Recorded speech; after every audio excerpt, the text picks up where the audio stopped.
జీవితాంతం నీకు తోడుగా ఉంటానని అగ్ని ముందు ప్రమాణం చేశాను. మాట తప్పి వెళ్ళిపోయాను. నీకు తీరని ద్రోహం చేశాను బావా. నీ కాళ్ళు పట్టుకోవడానికి కూడా నాకు అర్హత లేదు. కనీసం నీ నీడనైనా తాకని బావా. నన్ను క్షమించు బావా, క్షమించు. జానకి,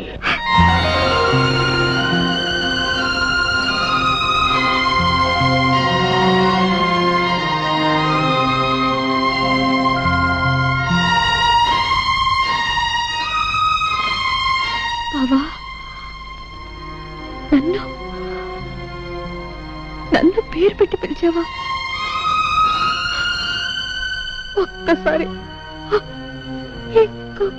నన్ను అలా పిలు బావా. జానకి, చాలు బావా, చాలు.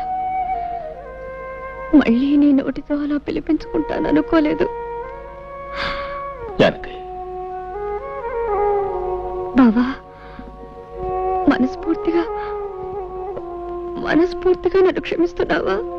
జానకి, చేసిన తప్పు తెలుసుకుని పశ్చాత్తాపడేవాళ్ళని ఆ భగవంతుడు కూడా క్షమిస్తాడు.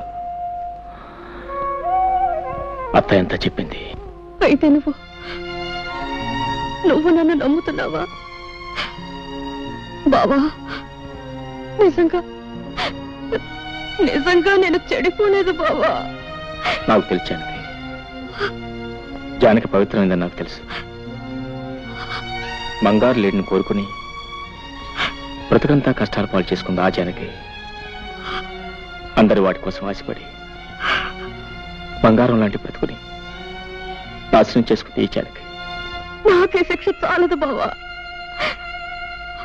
దేవుడి లాంటి నీకు చేసిన ద్రోహానికి నాకే శిక్ష చాలదు. ఇంకా అనుభవించాలి.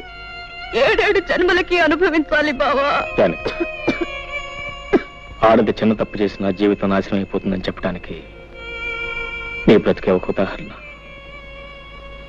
ఈ నెమ్మది, ఈ ఆలోచన నీకప్పుడే ఉంటే నీ జీవితం ఇలా ఉండేది కాదు. ఇలా ఒంటరిగా దిక్కులేని దానిలో పడి నిన్ను చూస్తూ ఉంటే. పోన్లే బావా, నాకిలా జరగవలసిందే. చేసుకున్న వాళ్ళకి చేసుకున్నంత అని నాకే శాస్తి జరగవలసిందే. నాకు దొరికిన సౌభాగ్యాన్ని, సంతోషాన్ని నేనే దూరంగా విసిరేసుకున్నాను. నా కాపురాన్ని నా చేతులతో నేనే నాశనం చేసుకున్నాను. కళ్ళు మూసుకుపోయి కట్టుకున్న నిన్ను కన్న బిడ్డని కాదని వెళ్ళిపోయాను. ఇదంతా నా కర్మ బావా, ఇదంతా నా కర్మ. బావా, నేను నిన్ను మాట అడుగుతాను, కాదనవు కదా? ఏమిటా జానకి? బావా, నేనింక ఎక్కువ కాలం బ్రతకను. నీ రాక కోసం, నీ కడసారి చూపు కోసమే పోయే ప్రాణం బిగబెట్టుకొని ఇంతకాలం బ్రతికాను. బావా, నేను నీ భార్యగా కాపురం చేసి ఉంటే నేను చనిపోయిన తర్వాత నువ్వు ధర్మంగా చేయవలసిన పని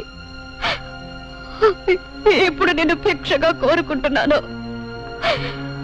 నేను పోయిన తర్వాత నా శవాన్ని అనాథ ప్రేతంగా వదిలేకుండా నువ్వే తలకొరివి పెడతావు కదా. అలా మాట్లాడుకో, నీకేం జరగదు. చెప్పు బావా, ఇది నా ఆఖరి కోరిక. చేస్తానని చెప్పవు, ఈ ఒక్క వరం ఇవ్వవు. అలాగే జానకి, ఎన్ని అడ్డంకులు వచ్చిన నీ ఆఖరి కోరిక తప్పకుండా నెరవేరుస్తాను. చాలు బావా, చాలు. ఇక నేను సుఖంగా చచ్చిపోతాను. అలా అనకు జానకి, నీకేం కాదు, నీకేం కాదు. వెళ్ళొస్తాను.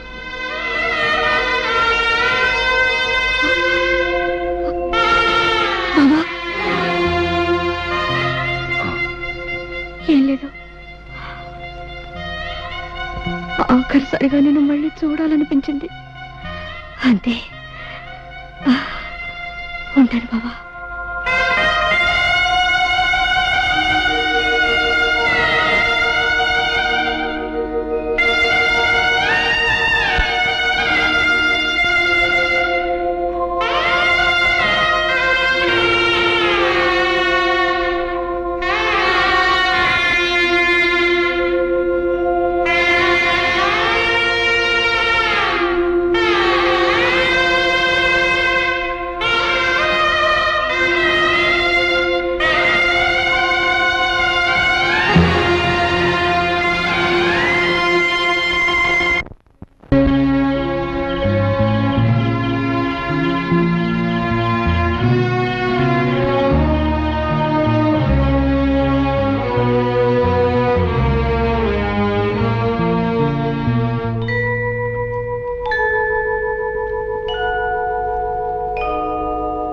బాబు గారు, జానకమ్మ గారు చనిపోయారు బాబు.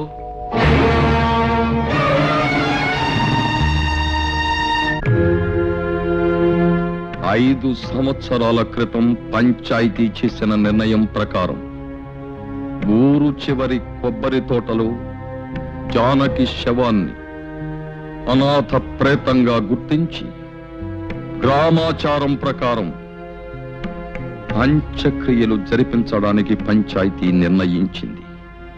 అందుకయ్యే ఖర్చుల నిమిత్తం పంచాయతీ 36 రూపాయలనిస్తుంది.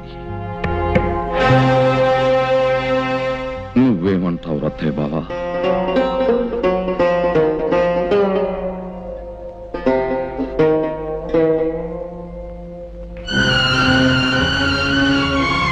అల్లుడు, ఏమిటల్లుడు, నీ విన్నది నిజమేనా? నువ్వు బయలుదేరి శవం దగ్గరికి. ఏమండి పంచాయతీ పెద్దగారు, మీరు చేసే తీర్మానాలు కట్టుబాట్లు ఊళ్ళో వాళ్ళకి గాని మీ కుటుంబానికి వర్తించవా? ఎందుకు వర్తించవు? తప్పు ఎవరు చేసినా శిక్ష అనుభవించాల్సింది. మరి చెప్పండి ఆయన గారికి, తలకొరువు పెడితే ఏం జరుగుతుందో వివరంగా చెప్పండి. అల్లుడు, నువ్వు ఆ శవానికి తలకొరివి పెడితే మళ్ళీ ఊళ్ళో అడుగు పెట్టడానికి వీల్లేదు. మరోసారి ఆలోచించు బాబు. పోయిన వాళ్ళ కోసం ఉన్న వాళ్ళని దూరం చేసుకోకు. నేను ఎవరిని దూరం చేసుకోవట్లేదు మాస్టర్.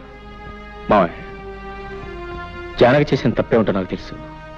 ఆమె ఎంత పవిత్రమైందో కూడా నాకు తెలుసు. ఆమె చేసిన పొరపాటుకు జీవితాంతం ఎంత శిక్ష అనిపించిందో కూడా నాకు తెలుసు. నిజానికి అదే చాలా ఎక్కువ. ఇవాళ ఆమె శవాన్ని కూడా శిక్షించాలనుకోవడం అర్థం లేని పని. ఒకనాడు ఆమె మెడలో పసుపు తాడు కట్టినందుకు ఆమె అడిగిన ఆఖరి కొరకు తెచ్చడం మనిషిగా, భర్తగా నా కర్తవ్యం. ఈ విషయంలో ఎవరేం చెప్పినా నేను తెలుసుకోలేదు. నేనేమైనా పర్వాలేదు, నాకేమైపోయినా పర్వాలేదు. నా నిర్ణయం నాది, అది మారదు.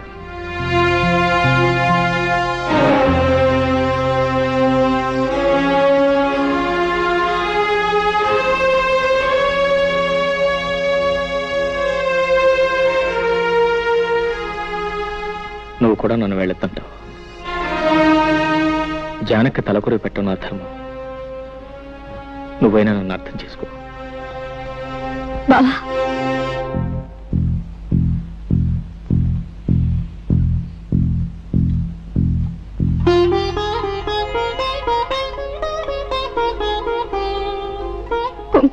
తీసుకెళ్తున్నావు? ఇదిగో పసుపు. అక్కయ్య నింటి ముత్తైదుగానే పంపాలి. పద బావా.